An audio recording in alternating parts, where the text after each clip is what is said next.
आपको पता है कि हमने स्टार्ट किया था topic learning curve. That was the first topic in our syllabus. मैंने आपको लर्निंग कर्व को इंट्रोड्यूस कराया। मैं अभी क्विकली आपको रिवाइज भी करा देता हूँ जस्ट एक मिनट में। हमने कल बात की थी कि जब एक काम रेपिटेटिव नेचर का होता है और स्ट्रक्चर्ड नेचर का होता है, तो पहली बार चूंकि आपको उस काम का इतना आइडिया नहीं होता, आप ज्यादा टाइम लगाते हो, लेकिन जैसे आप उस काम को बार बार दोहराते हो तो आपका टाइम लगना कम शुरू हो जाता है। इसी चीज को हम लर्निंग इफेक्ट कहते हैं और इसी को एक थ्योरी की फॉर्म में प्रेजेंट किया गया है और इसी को फिर हमने अपने एनालिसिस का हिस्सा बनाया है। इसकी जो बेहतरीन डिस्क्रिप्शन है वो in the form of law है, रॉयट्स लॉ। कल हमने ये पढ़ा था and we learn the law as it is. मैंने काफी डिटेल में बताया था। और लॉ ये कहता है कि आपका जो cumulative average time per unit है वो फॉल कर जाता है टू अ फिक्स परसेंटेज जैसे ही आपकी कम्युलेटिव आउटपुट जो है वो डबल हो जाती है। और वो जो फिक्स परसेंटेज से फॉल करता है उसी को हम कहते हैं लर्निंग इफेक्ट। और वो 80% भी हो सकता है, 90% भी हो सकता है, 70% भी हो सकता है, varies from organisation to organisation. फिर मैंने आपको इस लॉ की और इस एनालिसिस की 2-3 फॉर्मेशन सिखा दी थी।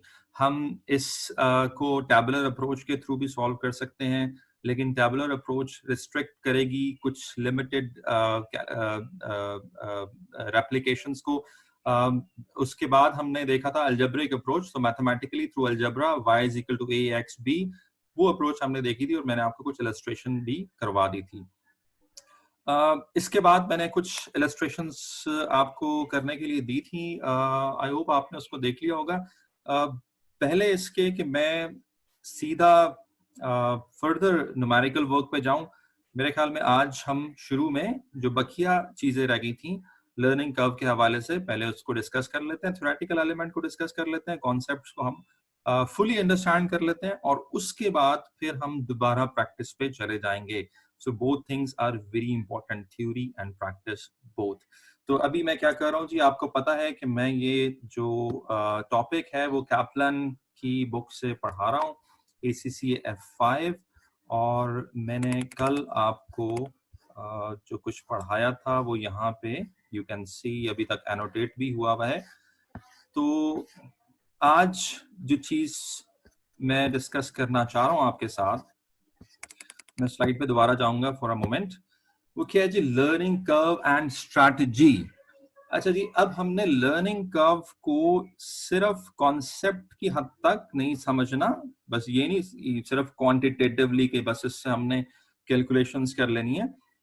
हम चूंकि पढ़ रहे हैं स्ट्रैटेजिक मैनेजमेंट अकाउंटिंग, तो हमने ये जरूर समझना है और सोचना है कि आखिर लर्निंग कर्व का स्ट्रैटेजी के साथ क्या ताल्लुक है and how this theory is related to strategic management accounting. इस थ्योरी के इस्तेमाल क्या हैं, यूजेस क्या हैं, एप्लीकेशंस क्या हैं मैनेजमेंट अकाउंटिंग में और स्ट्रैटेजिक मैनेजमेंट अकाउंटिंग में। So today basically we are more concerned with understanding the relationship of the learning curve theory with the strategy and strategic management accounting, and we will learn the various applications of the learning effect. अच्छा, अब एक चीज जो मैंने बहरहाल शुरू में आपको पहली ओरिएंटेशन क्लास में इंट्रोड्यूस कराती थी वो ये बात थी कि स्ट्रैटेजी बेसिकली इस चीज का नाम है कि आप अपने लॉन्ग टर्म प्लान्स बनाते हो by looking into the actions of your competitors. तो इसमें जो आउटवर्ड ओरिएंटेशन है, आप कंपैटिटर्स को जरूर जहन में रखते हो और फिर उसको देखते हुए, उसके एक्शंस को देखते हुए आप अपनी प्लानिंग करते हो। तो अब अगर मैं आपसे इस वक्त राइट नाउ एक क्वेश्चन पूछ लूं जस्ट टू सी कि आप क्या रिलेशनशिप बिल्ड अप करते हैं लर्निंग कर्व का स्ट्रैटेजी के साथ, and then I will show you from the notes. मैंने दोनों नोट्स अपलोड किए हैं। तो if I can ask you quickly कि आपके ख्याल में लर्निंग कर्व का और इस फिनोमेना का कि जैसे जैसे आप एक रेपिटेटिव काम को रिपीट करते हैं तो आपका टाइम कम्युलेटिव एवरेज टाइम कम लगना शुरू हो जाता है, इसका स्ट्रैटेजी के साथ या किसी भी स्ट्रैटेजी के साथ क्या ताल्लुक हो सकता है और इसकी हमारे यहाँ क्या एप्लीकेशंस हो सकती हैं। So this is the question I am posing you. I will look into the question answer box now. अगर आपके ज़हन में कोई पॉइंट आ रहा है तो मुझे क्वेश्चन आंसर बॉक्स में आप टाइप कर दें। and then I will show you the answer and what are my thoughts on the topic. Okay जी, so एक रिस्पॉन्स मुझे मिल गया और वो है जी कि इससे टाइम चूंकि सेविंग हो जाती है और कॉस्ट सेविंग हो जाती है, तो डेफिनेटली हमारी इसका स्ट्रैटेजी के साथ, जो कि कॉस्ट लीडरशिप की शायद स्ट्रैटेजी हो सकती है, उसके साथ बिल्कुल ताल्लुक है। इसका कॉस्ट कैलकुलेशन के साथ ताल्लुक है। somebody says इसका प्राइसिंग के साथ ताल्लुक है जी, बिल्कुल वेल डन, इसका बिल्कुल प्राइसिंग के साथ ताल्लुक बन सकता है। इसके अलावा somebody says के डिपार्टमेंटलाइजेशन के थ्रू टाइम सेव होगा और एफिशिएंसी इंक्रीज होगी। यस, डेफिनेटली इसका एफिशिएंसी के साथ भी ताल्लुक है और इसका अल्टीमेटली टाइम सेविंग के साथ भी ताल्लुक है। और जैसे जैसे हमारी एक्सपर्टीज बढ़ेंगी वैसे वैसे हम टाइम और कॉस्ट सेविंग्स करेंगे, which will end up in helping us in devising cost leadership strategy, क्योंकि इससे हमें cost comparative advantages मिलेंगे। I guess you got it very right। बस आप स्टॉप कर दीजिएगा, मजीद आंसर्स शायद मुझे नहीं चाहिए। बजटरी प्लानिंग का वर्ड भी आ गया। तो देखिए, यही एक वोकैबुलरी होती है। मैंने आपको ये क्वेश्चन इसलिए भी दिया कि आई वांट टू अंडरस्टैंड कि आपके जहन में इस वक्त क्या वोकैबुलरी है मैनेजमेंट अकाउंटिंग की और स्ट्रेटेजिक मैनेजमेंट अकाउंटिंग की। मैनेजमेंट अकाउंटिंग आप बहुत अरसे से पढ़ रहे हैं, तो यू मस्ट अंडरस्टैंड वो जो वोकैबुलरी होती है, planning, controlling, decision making, pricing, costing. So ये वो तमाम वोकैबुलरी है जो मैनेजमेंट अकाउंटिंग में आप पढ़ के आते हैं। हाँ, अब हम इसमें जरा स्ट्रैटेजी का वर्ड शायद ऐड कर रहे हैं, इन अ सेंस कि हम ये कह रहे हैं कि अब आप प्लानिंग स्टैंड अलोन नहीं करेंगे, कि आप सिर्फ ये नहीं कर रहे कि बस अपने आप को देखा और प्लानिंग कर दी। अब आपने कंपैटिटर को भी देखना है और उसके डायनामिक्स को अंडरस्टैंड करके प्लान करना है। So now we are bringing competitor, our enemy, into our planning, controlling, decision making and various affairs. तो आपने बिल्कुल ठीक कहा। मैं अब आपको इसके थोड़ा जो आंसर हो सकता है पॉसिबल, मैं उसकी तरफ ले जाता हूं और I will just read from that particular area. और ये नोट्स मैंने बिल्कुल आपको जो है वो गूगल क्लासरूम में अपलोड किए हुए हैं। So learning curve and comparative strategy. तो क्या कहते हैं जी? ये कहते हैं learning curve enable managers to project the manufacturing cost per unit for any cumulative production quantity. Definitely जी, जैसे जैसे हम अपना प्रोडक्शन क्वांटिटी को प्लान करेंगे, तो जो भी प्रोडक्शन क्वांटिटी होगी, हम उस प्रोडक्शन क्वांटिटी पे कॉस्ट पर यूनिट कैलकुलेट कर सकते हैं, अगर हमें लर्निंग कर्व का इफेक्ट देना आता है। क्योंकि नेचुरली जैसे जैसे प्रोडक्शन डबल होती जाएगी, कॉस्ट कम होती जाएगी। अब ये बड़ी इंपॉर्टेंट बात है, firms that emphasise low price as comparative strategy. देखें, जब आप स्ट्रेटेजिक मैनेजमेंट अकाउंटिंग पढ़ रहे हैं, तो कहीं ना कहीं आपके जहन में हर चीज को इंटरप्रेट करते वक्त स्ट्रैटेजी और डिफरेंट स्ट्रैटेजीज का आइडिया होना चाहिए। एंड क्योंकि आप साथ स्ट्रेटेजिक मैनेजमेंट भी पढ़ रहे होंगे, तो डेफिनेटली आपको आइडिया होगा। So we know that one of the strategy is cost leadership, जहां पे एक कंपनी कॉस्ट पे अपने कंपैटिटर के साथ compete करती है और डेफिनेटली वो फिर रिलाय कर रही होती है हाई वॉल्यूम पे और प्रॉफिट मार्जिन पे। तो अगर एक ऐसी कंपनी है जो कॉस्ट लीडरशिप की स्ट्रैटेजी पे अमल करना चाहती है, वो समझती है कि हम अपने कंपैटिटर को थ्रू कॉस्ट लीडरशिप बीट कर सकते हैं, तो उसके लिए तो लर्निंग कर्व की बहुत बड़ी इम्प्लीकेशन है। क्योंकि उसके लिए तो जैसे जैसे वॉल्यूम बढ़ेगा, काम रिपीट होगा, तो लर्निंग इफेक्ट्स आएंगे और अल्टीमेटली कॉस्ट सेविंग होगी, and that will result in more cost leadership. और इसकी वजह से मार्केट में कंपैटिटर्स को डिफिकल्टी होगी, स्पेशली वो कंपैटिटर्स जो अब ज्वाइन करेंगे, क्योंकि उनके लिए वो काम बहरहाल नया होगा, उनको लर्निंग इफेक्ट में टाइम लगेगा, आप वो टाइम लगा चुके होंगे। So in that sense this will give you the comparative advantage. यहाँ पे इन्होंने एग्जांपल भी दी है इलेक्ट्रॉनिक्स इंडस्ट्री की, और बताया है कि शुरू में जब आपका कोई भी इंटीग्रेटेड सर्किट होता है तो उसको प्राइस हाई करना पड़ता है, लेकिन जैसे ही प्रोडक्शन इंक्रीज करती है, लर्निंग इफेक्ट आते हैं, कॉस्ट डिक्रीज होती है, तो you can lower the prices, लेकिन फिर अगर आप जब प्राइस लो कर देते हैं तो डेफिनेटली आप बहुत सारी मार्केट कैप्चर कर चुके होते हैं, और अब अगर कोई नया कंपेटिटर आता है तो जाहिर सी बात है, चूंकि उस वो लर्निंग में भी आपसे पीछे है, तो उसकी प्राइसिंग हाई होगी और उसको इनिशियल लॉसेस सफर करना पड़ेंगे. So this is a very good content and you got it very right. Learning curve की स्ट्रेट अवे एप्लीकेशन है स्ट्रेटेजिक इम्प्लीमेंटेशन से. आप जिस किस्म की स्ट्रेटेजी अप्लाई करना चाहते हैं उसमें लर्निंग कर्व इंपॉर्टेंट हो सकता है, नहीं भी इंपॉर्टेंट हो सकता. So you should be very clear about your strategic position and whether learning curve will help you in achieving that. अच्छा जी, इसके अलावा I will go then to the Kaplan book, और यहाँ से अब मैं कुछ इफेक्ट्स की बात करता हूँ, और ये इफेक्ट्स अभी मोर और लेस मुझे आपने बता दिए हैं, एंड दैट्स वेरी गुड. तो मैं यहाँ पे बारी बारी कुछ इफेक्ट्स पे बात कर लेता हूँ. तो देखें जी, applications. So one of the definite application is pricing. लेकिन जी, कॉस्ट का सीधा सीधा ताल्लुक है प्राइसिंग के साथ, क्योंकि मेजॉरिटी ऑफ द केसेस में कॉस्ट प्लस प्राइसिंग हो रही होती है. ना भी हो रही हो तो cost is one of the important determinant of pricing.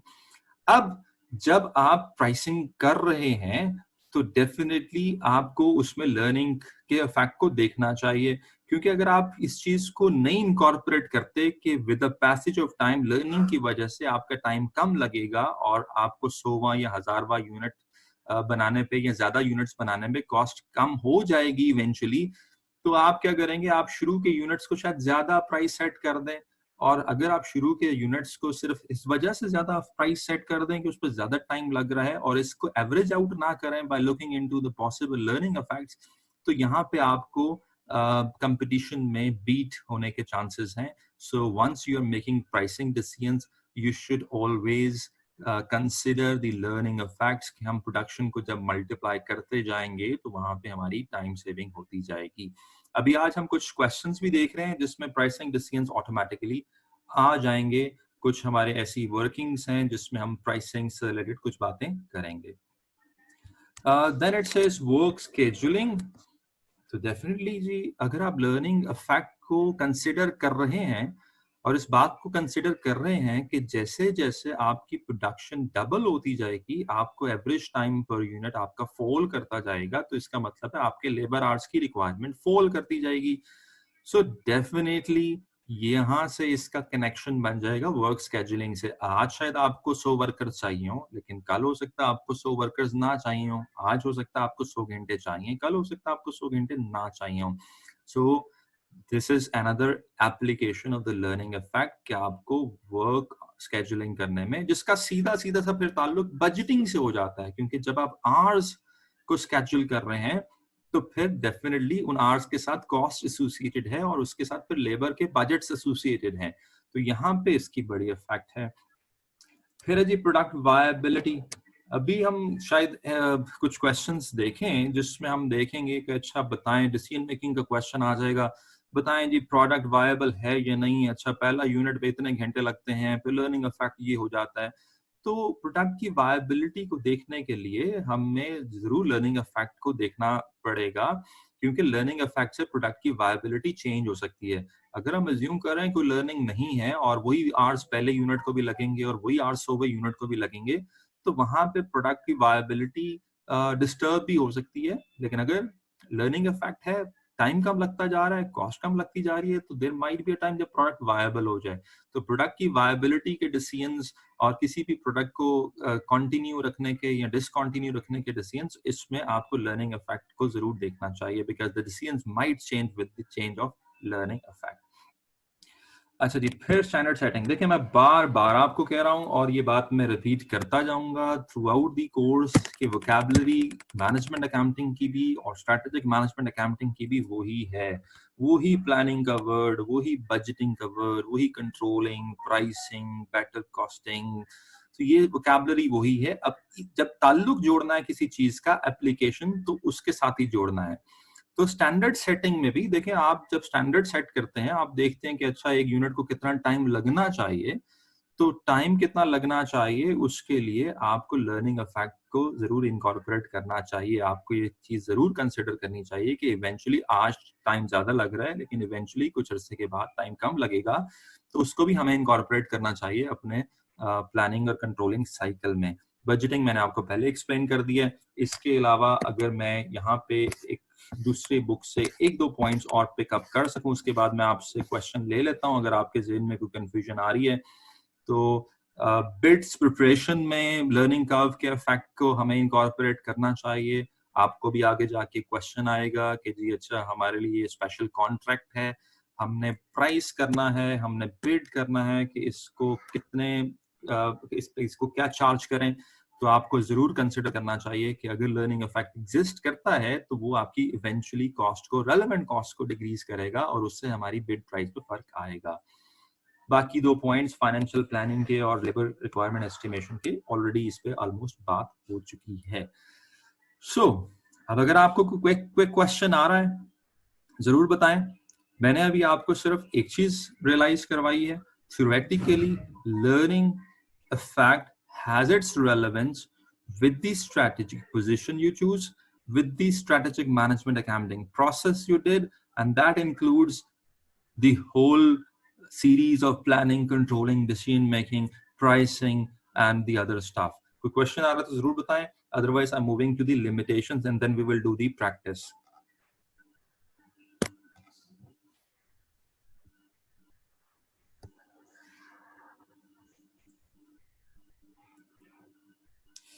Product viability बता दें जी। मैं बिल्कुल प्रोडक्ट वायबिलिटी बता देता हूं और okay, I guess I will take only that question. बाकी क्वेश्चन आए भी नहीं हैं, तो मैं सिर्फ इस चीज को ज्यूम करते हुए कि आपको बाकी चीजें समझ आती हैं, प्रोडक्ट वायबिलिटी की बात आपको मैं बता देता हूं। देखिए जी, कल हमने एक एक्सरसाइज की थी कि एक यूनिट बनाते हैं तो 100 घंटे लगते हैं। फिर हमने कहा जी 2 यूनिट बनाते हैं तो लर्निंग इफेक्ट चूंकि 80% है, तो हमारा जो time, average time per unit है, वो फॉल करके 80 पे आ जाएगा। बल्कि अगर मैं आपको क्विकली, क्योंकि वो चीज अभी भी एनोटेट हुई होगी, मैं आपको सीधा उसी एग्जाम्पल पे ले जाता हूं जो हम कल कर रहे थे। तो ये वो चीज थी जो हम कल कर रहे थे। तो अब यहाँ पे देखें, कल हम ये बात कर रहे थे कि अगर आप किसी प्रोडक्ट का एक यूनिट बनाते हैं तो उस पर एवरेज टाइम 100 घंटे लगेगा, टोटल भी 100 घंटे लगेगा। अब जब प्रोडक्शन डबल होगी 1 से 2, तो आपके जो कम्युलेटिव एवरेज टाइम है वो 100 से 80 पे आ जाएगा एवरेज टाइम, क्योंकि लर्निंग इफेक्ट यहाँ पे 80% है। अब देखें, एक प्रोडक्ट की वायबिलिटी के वक्त आप क्या देखते हैं? आप उसका रेवेन्यू देखते हैं, आप उसकी कॉस्ट देखते हैं। अब नेचुरली जब एक प्रोडक्ट पे with the increase in the volume produced, जब cumulative average टाइम कम लगेगा और टोटल टाइम भी कम लगेगा, तो नेचुरली उस टाइम के कम लगने की वजह से उसकी जो कॉस्ट है, टोटल कॉस्ट, वो रिड्यूस होगी। और आपको पता है कि शुरू में प्रोडक्ट के रेवेन्यूज कम होते हैं, कॉस्ट शायद ज्यादा होती है, एंड इवेंचुअली वो किसी स्टेज पे जाके ब्रेक इवन होता है। वो आपने सीवीपी एनालिसिस पढ़ा होगा, रेवेन्यू शुरू में जरा उठा हुआ होता है, कॉस्ट नीचे से उसको फॉलो करती है, एक स्टेज आती है, दोनों आपस में बराबर हो जाते हैं। सो बेसिकली प्रोडक्ट वायबिलिटी का क्या मतलब है कि हमारा ब्रेक इवन हो रहा है और हम ब्रेक इवन से आगे जा रहे हैं। तो डेफिनेटली जब हम लर्निंग इफेक्ट को इनकॉर्पोरेट करेंगे, टाइम सेविंग होगी, कॉस्ट सेविंग होगी, तो उससे हमारा ब्रेक इवन जल्दी हो जाएगा, हमारा प्रॉफिट जल्दी बढ़ जाएंगे, and that is what it means by product viability. Okay जी, एक और थ्योरेटिकल एलिमेंट और फिर हम चलते हैं फर्दर प्रैक्टिस पे, क्योंकि यहाँ पे अब आप देखिएगा इस स्लाइड में जो मैंने एजेंडा सेट किया था उसके अंदर अब सिर्फ एक चीज रह गई है, एंड द लास्ट वन, और वो है कि लिमिटेशंस क्या है लर्निंग कर्व मॉडल। क्या ऐसा है कि हम किसी भी सिनेरियो में, किसी भी कंपनी में, किसी भी मुल्क में, किसी भी हालात में लर्निंग कर्व अप्लाई कर देंगे, या फिर लर्निंग कर्व कुछ हालात में तो सूटेबल है, कुछ हालात में सूटेबल नहीं है? इसको हम कहते हैं कॉन्टेक्चुअल अंडरस्टैंडिंग। क्या आप एक कॉन्सेप्ट को मुख्तलिफ कॉन्टेक्स्ट में कंप्रीहेंड कर पाते हैं या नहीं? कुछ चीजें हैं वो पब्लिक सेक्टर में तो शायद बेहतर हो, प्राइवेट सेक्टर में ना बेहतर हो, कुछ चीजें हैं वो प्राइवेट सेक्टर में बेहतर हो, पब्लिक सेक्टर में ना बेहतर हो। तो क्या आप एक कॉन्सेप्ट की लिमिटेशंस को भी समझते हैं या नहीं समझते? तो theoretically that is very important. तो इसके लिए कैपलन की बुक से सिर्फ एक चंद पॉइंट्स में आपके साथ डिस्कस करता हूं और then I will further move to practice this concept quantitatively. ठीक है जी। तो ये अब वो एरिया है जो मैं आपके साथ डिस्कस करना चाह रहा हूँ, limitations of the learning curve model. इसको जरूर अंडरस्टैंड करें। और जैसा कि मैं आपको बता रहा था कि एक कॉन्सेप्ट जरूरी नहीं है हर तरह के हालात पे और हर तरह के इन्वायरमेंट में जो है वो सूटेबल हो। तो यहाँ से आप थोड़ा सा क्रिटिकल थिंकिंग में इन्वॉल्व हो जाते हैं, क्रिटिकली देखते हैं कि क्या एक कॉन्सेप्ट, क्या उसकी कोई लिमिटेशंस भी हैं। अच्छा जी, अब सबसे पहला पॉइंट क्या कहते हैं जी? कहते हैं जी कि लर्निंग कर्व उस वक्त सूटेबल है जब प्रोसेस जो है वो लेबर इंटेंसिव हो। अच्छा, ये बात हम फुली अंडरस्टैंड करते हैं, labour intensive, machine intensive, something like that. तो अब क्या है, अगर एक काम लेबर इंटेंसिव होगा तो डेफिनेटली लेबर उसको कर करके अंडरस्टैंड करेगी और अब उसका टाइम रिड्यूस होता जाएगा। अच्छा, अब आपने ये देखना है कि क्या आज की जो मॉडर्न मैन्युफैक्चरिंग एनवायरनमेंट है क्या वो भी लेबर इंटेंसिव है? तो आपको इसका जवाब मिलेगा कि आज की जो मैन्युफैक्चरिंग एनवायरनमेंट है वो मशीन इंटेंसिव, कैपिटल इंटेंसिव, और बल्कि अब तो वो दौर आ गया है रोबोटिक मैन्युफैक्चरिंग का। आपने नाम आप सुना होगा 3D प्रिंटिंग का, कि जी अब 3D प्रिंटर्स आ गए हैं, उससे जो सा मर्जी प्रोडक्ट आप, जिस तरह हम एक प्रिंट करते हैं एक पेज पे, तो वो प्रोडक्ट आपको प्रिंट कर देगा। So in today's manufacturing environment, modern manufacturing environment, अब हम ये भी नहीं कह रहे कि ये हर मुल्क में और हर जगह पे एग्जिस्ट कर रही है, लेकिन आपने ये समझना है कि अगर मैन्युफैक्चरिंग एनवायरनमेंट ऐसी है जिसमें लेबर इंटेंसिव काम होता है तो लर्निंग का मॉडल अप्लाई होगा। अगर एनवायरनमेंट ऐसी है जिसमें लेबर इंटेंसिव काम नहीं होता तो लर्निंग का मॉडल अप्लाई नहीं होगा। ये इसकी एक मेजर लिमिटेशन है। दूसरी लिमिटेशन है जी, प्रोडक्ट इज न्यू। ठीक है जी, प्रोडक्ट इज न्यू करूंगा। तो मैं ये बात कर रहा था कि if the product is new तो डेफिनेटली चूंकि वो प्रोडक्ट नया है, नोवेल है, तो वहां पे जो है लर्निंग इफेक्ट जरूर होगा। अगर आपका प्रोडक्ट पुराना है, आप सेम प्रोडक्ट यूज करते आ रहे हैं और वही प्रोडक्ट बनाते आ रहे हैं, तो आपको पता है फिर एक स्टेज पे आके वो लर्निंग खत्म हो जाती है। तो जितना आप नॉवेलिटी की तरफ जाएंगे, आप खुद भी ऑब्जर्व करें एज एन इंडिविजुअल, जब भी आप नया काम करते हैं तो नए काम करने में आप एक सीखते हैं, लर्निंग इफेक्ट आता है। जब एक पुराना काम करते हैं तो कर करके एक स्टेज आती है, लर्निंग खत्म हो जाती है। एंड दैट्स द रीजन कुछ लोग कहते हैं जी बस मैं अब नौकरी भी स्विच कर रहा हूँ क्योंकि जितना मैंने सीखना था मैंने सीख लिया, मजीद सीखने के लिए कुछ नहीं है। तो ये भी एक लिमिटेशन है लर्निंग कर्व इफेक्ट की। ओके जी, ये क्या हो गया जी? Right. Third point, product is complex. जितना प्रोडक्ट कॉम्प्लेक्स होगा उतना लर्निंग इफेक्ट आएगा। सो यहाँ भी वही अंडरस्टैंडिंग है, क्योंकि कॉम्प्लेक्स प्रोडक्ट में सीखने को ज्यादा मिलता है। लर्निंग इफेक्ट आहिस्ता आहिस्ता आप सीखते हैं, आहिस्ता आहिस्ता लर्निंग इफेक्ट आता है। जितना सिंपल प्रोडक्ट होगा उतना ही लर्निंग इफेक्ट कम होगा। सो ये भी एक है कि आज की अगर मैन्युफैक्चरिंग एनवायरनमेंट जिसमें प्रोडक्ट कॉम्प्लेक्स हो तो लर्निंग इफेक्ट जो है वो ज्यादा आएगा। Production is repetitive, that is the last point. तो production is repetitive and there is no production in breaks. अब इसमें एक पॉइंट ये भी है कि प्रोडक्शन रेपिटेटिव होनी चाहिए और उसमें ब्रेक्स नहीं होनी चाहिए, क्योंकि अगर ब्रेक आएगी तो लर्निंग स्टॉप हो जाएगी, फिर वो जो लर्निंग इफेक्ट है वो खत्म हो जाएगा। खासतौर पे इन एनवायरनमेंट जब आप मल्टीटास्किंग कर रहे होते हैं तो मल्टीटास्किंग में लर्निंग इफेक्ट जो है वो डिस्टर्ब हो जाता है। लर्निंग इफेक्ट जो है so that is more possible when the production is repetitive and when there are no major breaks in the work, क्योंकि breaks की फॉर्म में learning effect जो है वो lost हो जाएगा। ये 3-4 पॉइंट्स से आई होप आपने अंडरस्टैंड कर लिए। तो मैंने आज के इस अब तक के जो लेक्चर है उसमें आपको एक लिंक समझाने की कोशिश की लर्निंग कर्व का स्ट्रैटेजी के साथ, और फिर मैंने उसकी मुख्तलिफ एप्लीकेशंस बताई, और फिर मैंने आपको लिमिटेशंस बता दी। तो एक स्टूडेंट ने क्वेश्चन पूछा हुआ था, मेरे ख्याल में मैं अब उसको रिस्पॉन्ड कर देता हूँ। How we can establish a link between bid preparation and learning curve. देखें जी, बिड आप जब प्रिपेयर कर रहे हैं तो लेट्स से आपके पास एक कॉन्ट्रैक्ट आया हुआ है, आपके पास एक स्पेशल ऑर्डर आया हुआ है, तो जाहिर सी बात है उसमें आपने लेबर को तो एस्टिमेट करना ही है कि जी अच्छा कितने यूनिट्स आप बनाएंगे और कितना टाइम लगेगा। तो उसके अंदर लर्निंग कर्व इनकॉर्पोरेट करेंगे, क्योंकि जितने ज्यादा यूनिट्स होंगे तो उतना जो है आपका जो कम्युलेटिव एवरेज टाइम है वो फॉल कर जाएगा।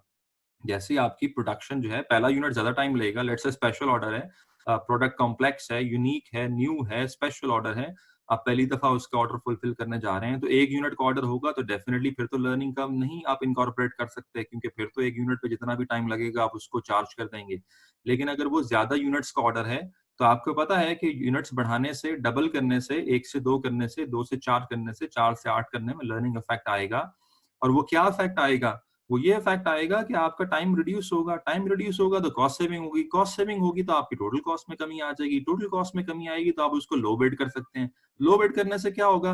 आप कंपैरेटिव हो जाएंगे, कंपैरेटिव होने से क्या हो जाएगा? आप स्ट्रेटेजिकली अपने कंपैटिटर को बीट कर देंगे। So this is the exact link जो आपको सोचना चाहिए और इस फॉर्म में सोचना चाहिए। ठीक है जी, तो ये जवाब आपको मैंने दे दिया, और अब हम कुछ चलते हैं प्रैक्टिस पे। तो कल एक प्रैक्टिस का सिलसिला मैंने जो है वो खत्म कर दिया था, क्योंकि टाइम खत्म हो गया था। तो आज मैं वो सिलसिला वहां से शुरू करता हूँ। पहले जरा मुझे को ये बता दें कि मैंने जो क्वेश्चंस आपको दिए थे, राइट, कुछ क्वेश्चंस आपको दिए थे टेस्ट योर अंडरस्टैंडिंग, तो वो आपने किए हैं या नहीं, ताकि मैं डिसाइड करूं कि मैंने आपको उसमें से कुछ प्रैक्टिस करानी है या नहीं करानी है। सो एनीबॉडी को टेल मी, कुछ मैंने टेस्ट योर अंडरस्टैंडिंग कही थी, वो आपने कुछ देखी हैं, की हैं?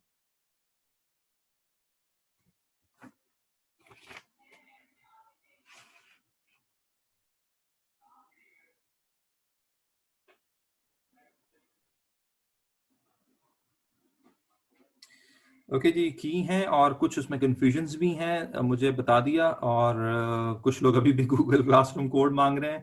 मैं एक दफा फिर अपनी वो स्लाइड जो है वो लेके आता हूँ, क्योंकि ये मेरे ख्याल में एक हफ्ता ये प्रॉब्लम चलता रहेगा।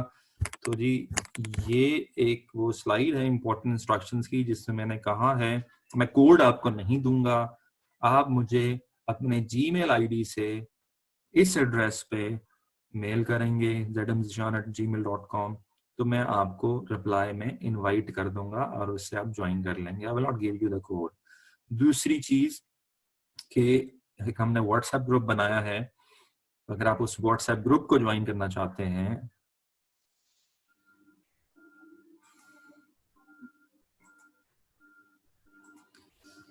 ओके जी, आई एम बैक अगेन कुछ जो है वो इशू हो गया, but anyways I resolve that, internet का इशू था। ओके, सो वो मैंने आपको बता दिया। अच्छा, अब हम चलते हैं प्रैक्टिस पे, राइट जी। सो अच्छा जी, अब देखें, ये एक ऐसा टॉपिक है, मैं बहुत दफा कह चुका हूं कि इसकी मल्टीपल वेज में कैलकुलेशन पूछी जाती हैं, और बड़ी डिफरेंट कैलकुलेशंस पूछी जाती हैं, और फिर इसकी मल्टीपल एप्लीकेशंस भी हैं। और ये टॉपिक स्टैंड अलोन भी आता है, और किसी भी टॉपिक में मर्ज होके भी आता है। तो कल आप कभी बजटिंग का क्वेश्चन कर रहे हो तो उसके अंदर भी ये टॉपिक आ सकता है। तो तो अब हम छोटे छोटे क्वेश्चन से पहले तो इसको ऑन इट्स एंटायरिटी, इसकी डिफरेंट वेरिएशंस हैं वो समझेंगे। और अगेन आज मेरे पास फिर 10-15 मिनट ही हैं इस आपको 2-3 क्वेश्चंस कराने के लिए। I will leave to you जितनी आप प्रैक्टिस इसमें से कर सकें, और फिर अगली क्लास में definitely I will come up with a bigger exam standard question, जो कि आपके मैं 5 पेपर से इंशाल्लाह उठाऊंगा, और फिर हम उसको देखेंगे ताकि हम इस टॉपिक को क्लोज करें और अगले टॉपिक पे जाएं। So question क्या है जी? The first unit of new product is expected to take 100 hours and 80% learning curve is known to apply. पहले यूनिट में 100 hours लगते हैं. अब अगर आप चीजों को समझते हो तो साथ साथ उसको इंटरप्रेट करते रहें. पहले यूनिट में 100 hours लगते हैं. तो ये क्या हुआ जी? ये ए हो गया और 80% लर्निंग कर्व है. तो ये लर्निंग रेट हो गया हमारे पास. तो वो पूछ रहा है कि the average time per unit हमने ये बताना है, वाई बताना है, और कितने यूनिट से पूछ रहा है? 16 यूनिट से पूछ रहा है. इसका मतलब है ये एक्स है. तो हम क्या करेंगे? हमने quickly y is equal to a x b के थ्रू क्विकली हम इसको कैलकुलेट कर लेंगे. कैसे कर लेंगे? मैं क्विकली ही करने की कोशिश करता हूं. अच्छा, इसके लिए मैं एक और काम अभी करूंगा कि मैं इसको लेफ्ट फेंक देता हूं और अपने इस नोट को यहाँ पे ले आता हूं. और मुझे जरा इसके पेन्स भी लेने पड़ेंगे, राइट जी. और इसको भी मुझे अब प्रोड्यूस करना पड़ेगा. ठीक है जी. तो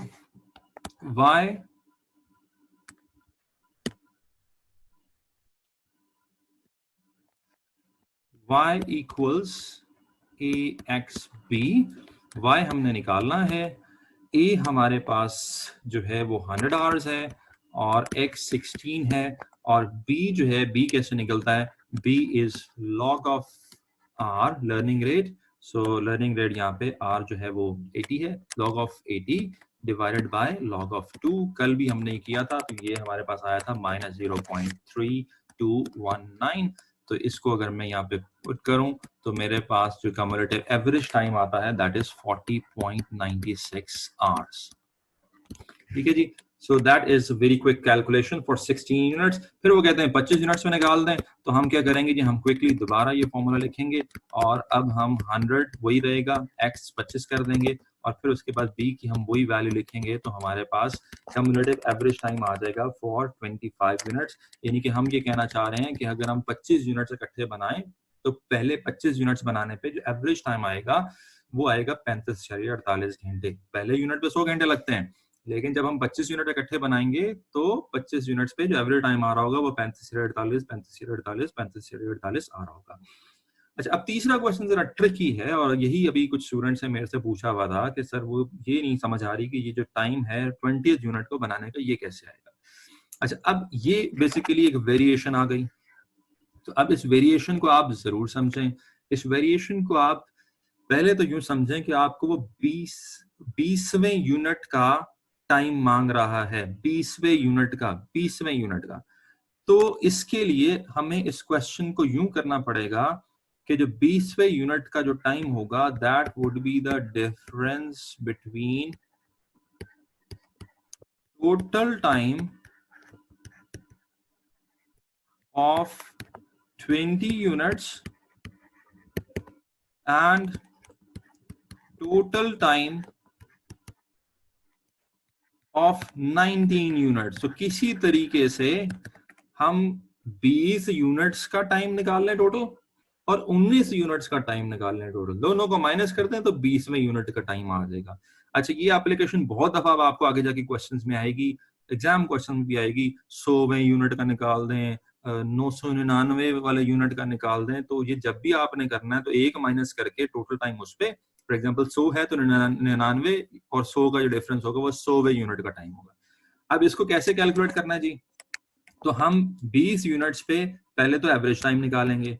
तो अभी हमने 20 यूनिट्स पे एवरेज टाइम निकाला था तो वो आया था 40.96 आवर्स. अच्छा, अब आपने ये करना है कि आपने इसको हमने 20 यूनिट्स पे निकाला, नहीं सॉरी, हमने 16 यूनिट्स पे निकाला था. तो 20 यूनिट्स पे नहीं निकाला था, तो इसको हमें जरा एक दफा दोबारा करना पड़ेगा. So y is equal to a x b. y is equal to 100. x की जगह 20 ले लेंगे, b की जगह -0.3219 ले लेंगे. तो जो मेरे पास टाइम आएगा वो आएगा 38.12. अब यहाँ पे जरा केयरफुली देखिएगा कि ये टोटल टाइम नहीं है, ये एवरेज टाइम है. इसको मुझे 20 से जरा देना पड़ेगा क्योंकि ये एक यूनिट का एवरेज टाइम है. इसको जब मैं 20 से ज़रब देता हूं तो मेरे पास जवाब आता है 762.40। इसका मतलब ये हुआ कि अगर मैं 20 यूनिट्स बनाता हूं तो मुझे टोटल 762.40 आवर्स लगेंगे। अब मैंने आपको बताया कि मुझे एक यूनिट काम करके ये दोबारा कैलकुलेट करना है, तो मैं दोबारा इसको कैलकुलेट करता हूं विद 19 यूनिट्स। तो उसी तरीके से सारी कैलकुलेशन होंगी एंड विद 19 यूनिट्स मेरा जो जवाब आएगा वो 38.76 आएगा। थोड़ा सा ज्यादा टाइम लगेगा और उसको मैं फिर 20 से मल्टीप्लाई करूंगा तो मेरे पास टोटल टाइम आ जाएगा 736.44। अब देखें जी, अगर हम 19 यूनिट बनाते हैं तो 736.44 घंटे लगते हैं। अगर हम 20 यूनिट बनाते हैं तो टोटल 762.40 बनते हैं। तो जो 20वें यूनिट का टाइम है, 20th यूनिट टाइम, वो डिफरेंस है इन दोनों का and that is 25.96 hours. So what I am doing is मैं 20 और 19 का डिफरेंस ले रहा हूं। 20 और 19 का डिफरेंस ले रहा हूँ। ये 20 का है, ये 19 के यूनिट्स हैं, इनका डिफरेंस लूंगा।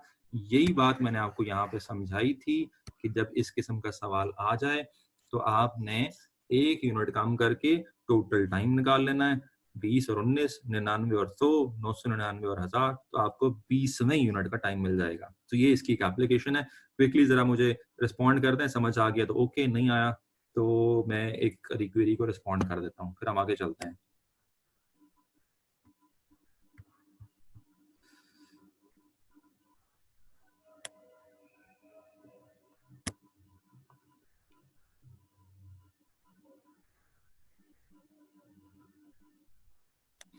अच्छा जी, क्वेश्चन है, जेन्युइन क्वेश्चन है।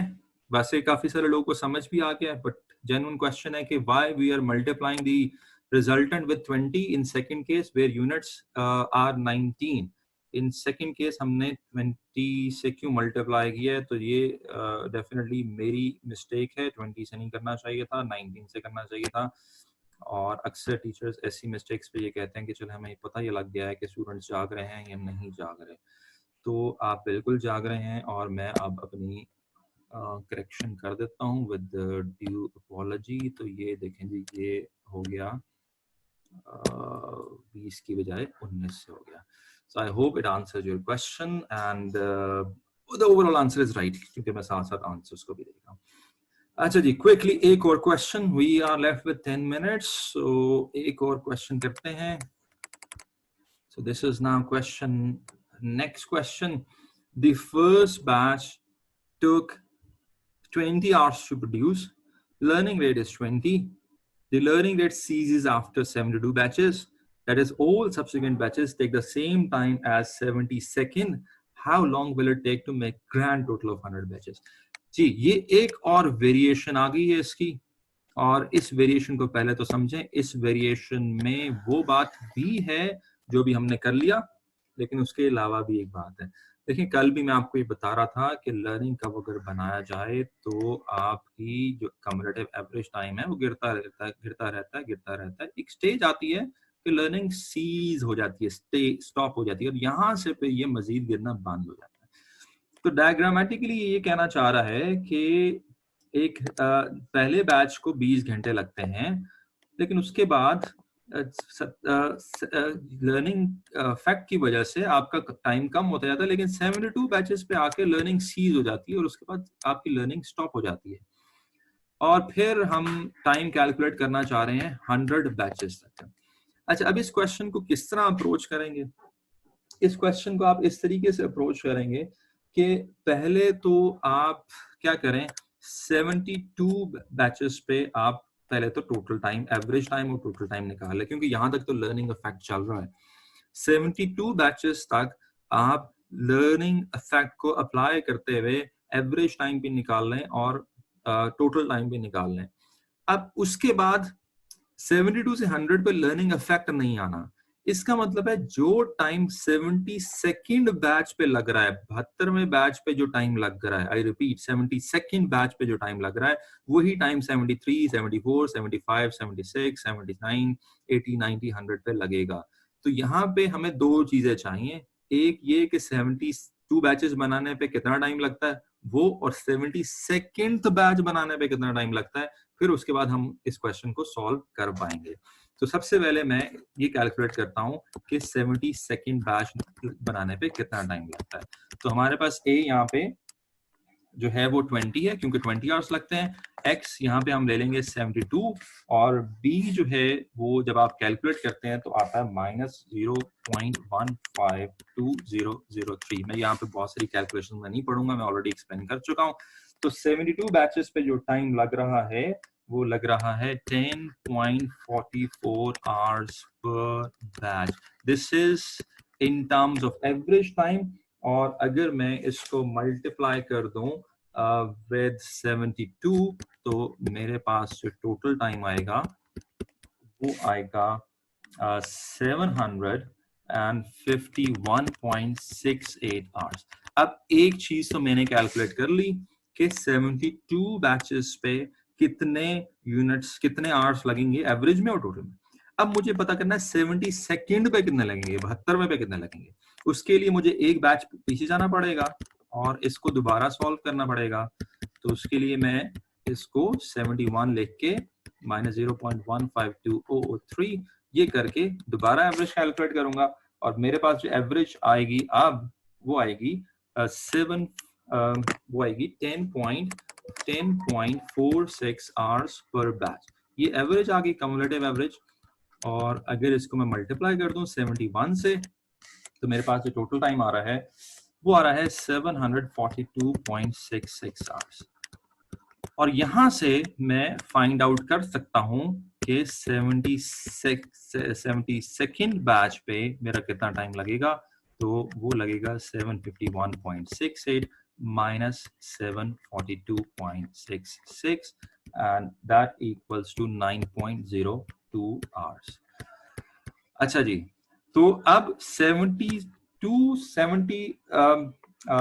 अब ये बात तय हो गई कि पहले 72 बैचेस तक तो जो टाइम लग रहा है वो ये है और 73 से लेकर 100 बैचेस तक जो टाइम लग रहा है and that is equal to 28 batches, तो टाइम लग रहा है 9.02 पर बैच। तो वो मिलके बन जाएगा 252.56 आवर्स। ये आप फिगर यहां से ले लें तो पहले 72 तक हम कैलकुलेट कर चुके हैं, कितना आता है 751.68। अगले पे हमने निकाल लिया, टोटल हमारे पास जो जवाब आएगा वो 1004.24 आवर्स आएगा। सो ये एक और वेरिएशन है जिसके अंदर आपको जो लर्निंग के इफेक्ट का स्टॉप होना है, सीज होना है। The word use is normally that learning ceases, learning stops, learning holds. तो ये इफेक्ट अब आपने इसको ये भी देना है। तो हम ये नहीं कह रहे कि जी लामहदूद हद तक आप जब एक काम को रिपीट करते जाएंगे तो टाइम कम होता जाएगा, बल्कि हम ये कह रहे हैं कि एक सर्टेन एक्सटेंट तक तो टाइम कम लगेगा, उसके बाद वो सेम हो जाएगा। तो आपने जब क्वेश्चंस करने हैं तो आपने ये जरूर देखना है कि क्या उसके अंदर सीजिंग का एलिमेंट है या नहीं। तो अब मैं जरा क्वेश्चन देख लूं कि किसी का क्वेश्चन ना आया हो, क्योंकि I am done with that.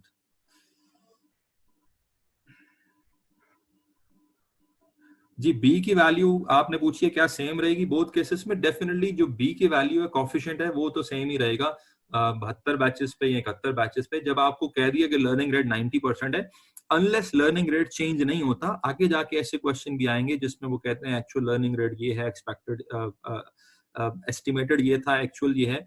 तो अनलेस एक लर्निंग रेट दिया हुआ है तो आप एक ही वैल्यू जो है वो बी की यूज करेंगे। ओके जी, तो इसके अलावा कोई क्वेश्चन? Let me check.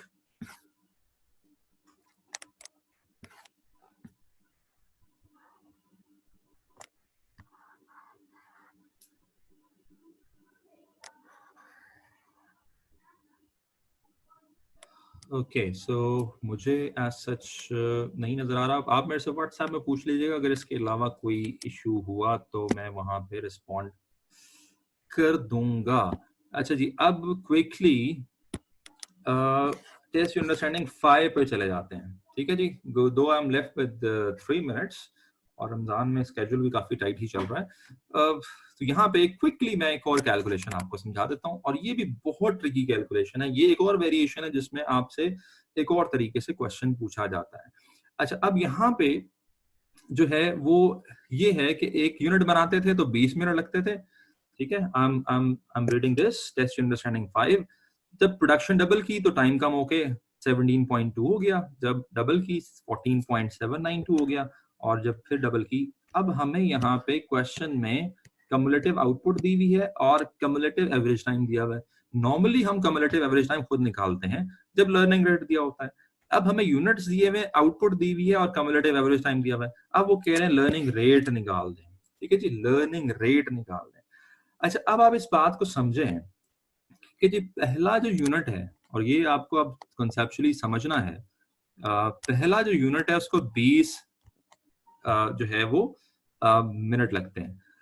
अब हमें पता है जब प्रोडक्शन डबल होती है तो ये लर्निंग, ये जो टाइम है वो एक रेट तक चला जाता है, यानी कि that learning falls to a fix percentage. I am repeating the word कि ये लर्निंग एक सर्टेन परसेंटेज तक गिर जाती है। तो वो सर्टेन परसेंटेज क्या है, आर। अब हमें नहीं पता। अब लेट्स अगर मुझे पता होता कि 80% है तो मैं 80% से गिरा देता और मैं ये कहता कि जी दूसरा बैच पे 16 घंटे लगेंगे। ये अभी हमने एक्सरसाइज कर ली हुई है, अब हमें नहीं पता।